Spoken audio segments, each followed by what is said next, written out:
Khusus tahun 2022, Sons Palembang hanya akan menerima 66 siswa untuk 14 cabang olahraga. Hal itu dilakukan karena jumlah siswa sejumlah cabang olahraga sudah memenuhi kuota. Bahkan Sons Palembang tidak membuka penerimaan siswa atlet baru dari cabang olahraga sepak bola karena kuota siswa melebihi kuota yang ada.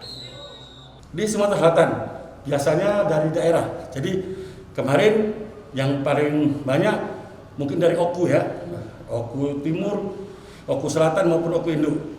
Tapi ada beberapa juga yang dari Muba, Banyuasin, Lahat, dan ini hampir tercakup dari 17 kabupaten kota seluruhnya mendaftar ke tempat kita ini.